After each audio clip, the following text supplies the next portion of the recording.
isso eu não mudei, Adriana, pode passar? O que vai atravessar e permear um pouco essa discussão são as práticas, né, do Caleidos, Companhia de Dança, né, que eu fundei em 96. Foi, durante o tempo, era um grupo de pesquisa na Unicamp. Depois eu saí na Unicamp, o Fábio chegou em 98, né, então o Fábio Brasil está aqui, então a gente dirige a companhia juntos, né, desde 98. Exato. Qual era a ideia ali? O que a gente observava? A gente olhava em 2003 para a cidade do Recife e não havia diálogo entre as áreas, né? O Recife sempre foi muito conhecido pela sua larga experiência, né? E produção na área da dança popular, tá certo? A gente vivia um momento muito grande de boom da dança de salão no Brasil e em particular em Recife, certo? Mas eram áreas de costas umas para as outras. E o primeiro solo do outro tinha essa intenção de cruzar, né, esses lugares e essas formas de fazer dança. Esse foi o primeiro momento, ou essa era a ideia, né, de criar diálogo entre diferentes formas de produção. Daí não está tão presente a questão do ensino, mas o ensino era uma coisa que permeava, isso aqui é um centro de formação. E durante todo o tempo que eu tive aqui, que foi de 2003 a 2005, a gente tentava conseguir implementar um curso de formação em dança, né? E quais seriam as bases desse curso de formação? O que responderia melhor à cidade? Era isso tudo que estava em jogo. E ao criar esses projetos, em dança, em teatro, a gente queria fazer em dança e em teatro, eram dois projetos separados, a gente estava tentando investigar e, ao mesmo tempo, intervir, digamos assim, sobre essa estrutura que a gente encontrava que era uma estrutura que não tinha, assim, não se estabelecia tanto diálogo, conexão e relação.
O espaço lá da Escola de Frevo, ela tem uma legislação um pouco diferenciada, ela não está ligada ao departamento. E não é por isso, e esse não é o motivo da gente trabalhar separadamente. Tanto que eles estiveram presentes nesse festival, o ano passado cederam a sede também, não só cederam a sede, quer dizer, participaram do festival de outra forma, mas dentro da esfera atual da Fundação de Cultura e Cidade do Recife, existem links que a gente pode fazer oficiosamente, porque ela está muito mais ligada à Secretaria de Educação com uma cogestão da fundação do que o contrário, percebe? Então, como é uma escola, ela tem toda uma forma diferenciada dentro do conjunto dos espaços da Fundação de Cultura, né?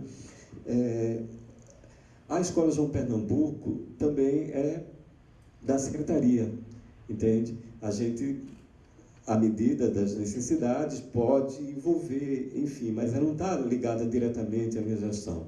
É porque existe, talvez até uma falta mesmo nossa, uma falha nossa, de esclarecimento das competências de cada setor administrativo da prefeitura, percebe? Então, há um tempo atrás, talvez quando eu fui também desse mesmo cargo, no século passado, os teatros eram diretamente ligados à Coordenadoria de Artes Cênicas, agora não são mais, tem uma outra estrutura, né? Chama-se GOI, Gerência Operacional de Espaços. Então, a partir da década de 80, a gente tem o surgimento de alguns festivais, né? E aí, um dos primeiros festivais que a gente teve, se não o primeiro, eu tenho sempre um receio assim, de dizer, o primeiro, não sei o que, tudo, nada, porque vai que não é, né? E a gente só sabe desse. Então, um dos primeiros foi o Ciclo de Dança do Recife. O Ciclo de Dança do Recife, ele começou em 1983 e ele teve uma duração de até 1990. Então, a gente tem aí, acho que 7 anos, né? E muitas edições do ciclo de dança. Com esse novo surgimento de festival, o que começou a acontecer na cidade? A gente começou a ter novas possibilidades de intercâmbio, em primeiro lugar, né? Artistas daqui de Recife começaram a conhecer artistas de outros lugares que eram trazidos pelo festival, começaram a conhecer professores de outros lugares que eram trazidos pelo festival, né? A gente tinha dentro da programação do festival oficinas, debates, do ciclo de dança.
Que o título do livro é Ação Cultural para a Liberdade e Outros Escritos. Estou dizendo que todos nós que trabalhamos com artes deveríamos ler esse livro. Estou dizendo que todos nós que somos educadores em dança, que trabalhamos com artes, ensinando a jovens, deveríamos ler esse livro. Estou dizendo que todos nós que somos professores deveríamos ler esses livros. Então é desse livro, é da fala de Freire que eu vou me posicionar. Me posicionar não só a favor, porque eu tenho várias críticas as coisas que ele diz. Claro, também é um escrito datado, da década de 70. Então, claro que eu tenho críticas às coisas que ele diz, como, por exemplo, revolução cultural, a ideia de revolução, que hoje eu prefiro ter uma ideia de revolução muito mais Foucaultiana, não é do que marxista. Mas a gente vai tentar chegar a isso. Mas é desse livro que eu parto, é da fala de Freire que eu parto. Então, nesse momento, eu já estou dizendo, eu sou freiriano. A gente tem também nessa virada de milênio um contexto político em Porto Alegre que também foi, né, de certa forma, exponencial assim, para o país, que é o ingresso e a permanência por tanto tempo, né, do PT no governo. Isso, para o bem e para o mal, é preciso ser mencionado na medida em que Porto Alegre se tornou uma cidade mundialmente conhecida por conta do Fórum Social Mundial, por conta do orçamento participativo, por conta do Fundo Municipal para a Cultura, que também foram ações pioneiras e que aconteceram naquele momento, naquele contexto, em função dessa transformação de uma política participativa. Então, desde lá que começa uma mobilização na própria classe por diferentes propostas, né, por diferentes iniciativas, mas começa uma participação maior da classe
e de mediação é de origem francesa. Os franceses pensaram essas questões muito bem, continuam pensando essas questões muito bem.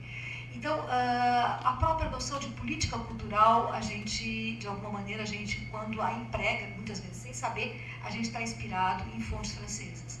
E nesse sentido, a noção de mediação não escapa a essa origem francesa. Em duas palavras, como é que ela surge? No pós-guerra, nos anos 50, surge na França o Ministério da Cultura, 58 e 59, que é atribuído para um grande pensador da época, um grande escritor, que era André Malraux. E o André Malraux criou, então, ele esteve à testa de um orçamento milionário para, de alguma maneira, ter como, digamos, executar a tarefa a qual ele tinha se proposto, que era difundir o mais possível obras de arte, sobretudo francesas, não exclusivamente, mas sobretudo francesas, para a população, fazer com que a população tivesse o acesso mais largo possível a obras de arte. Estamos falando dos anos 58, 59, estamos falando de uma França que está se reerguendo no pós-guerra, que está se reconstruindo, e que se pergunta, evidentemente, como é que foi possível uma barbárie desse tamanho, como é que tinha sido possível que a Europa se destruísse daquela maneira, e que, evidentemente, está movendo céus e terras na perspectiva de uma perspectiva de desenvolvimento. Essa aventura que eu estou vivendo, né, meio na tentativa e erro, sem saber, ela é, evidentemente, me parece, sobretudo a partir da fala de Maria Lúcia hoje, uma tentativa de construir pontes, né? E eu fico pensando também nas experiências de Hermílio Borba Filho aqui na segunda metade da década de 1940, pioneiramente tentando fazer essa ponte, antes do André Malraux, né, que foi uma influência impressionante aqui para a cultura pernambucana, que foi a partir dessas experiências do André Malraux que surgiu aqui, à sua maneira, o MCP, em 1960, logo depois, né, do Ministério da Cultura na França, por conta de Germano Coelho ter vindo da França, né, imediatamente naquele momento ali. E eu fiquei pensando também como Hermílio sofreu, ele é objeto da minha tese, né, e como ele escreveu sobre isso. Eles levavam peças de autores muito sofisticados, como Ibsen, Chekhov, Shakespeare, e apresentavam em grêmios operários, aqui no Parque 13 de Maio, em sanatórios, em presídios. Isso muito antes da gente pensar numa pedagogia do teatro, né, com esse espectro amplo de ação.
Bom, esse ano, como eu falei, agora o edital foi aberto na quarta-feira. Ele está disponível na página da FUNAD. Né? O Prêmio Clausiana, ele é um prêmio que ele atende todas as linguagens da dança, né? Digamos assim. Não é um prêmio, apesar de muita gente achar que é um prêmio voltado para a dança contemporânea, não é um prêmio. Temos projetos desde da dança de quadrilha do interior do Piauí, que já foi premiado, passando pelas danças urbanas, jazz contemporâneo, enfim.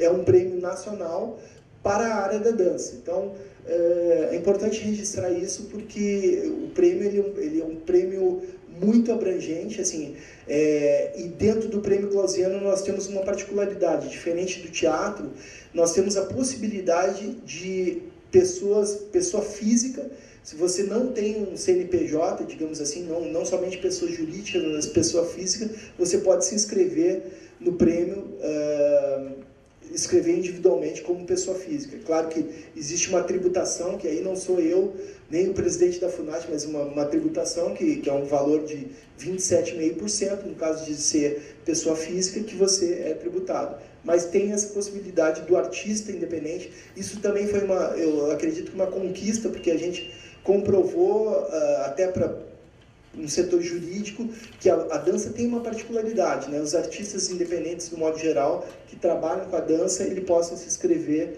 individualmente. Então, dentro dos dados, né, de alguns artistas e desses acontecimentos políticos ou posturas políticas que aconteceram ao longo da história, a gente percebe que tanto existem movimentos dos gestores de atuar, de chegar com uma política pública, de propor uma política para a área de dança, como também existiram movimentos de artistas que se organizaram para criar esses espaços políticos, né, para conseguir realizar as suas ações, criando um espaço político para que isso pudesse acontecer. Então, existe esse fluxo, né, de relações dentro da história que, às vezes, por vezes, veio da gestão, dos governos, da gestão pública e, por vezes, veio por iniciativa dos artistas.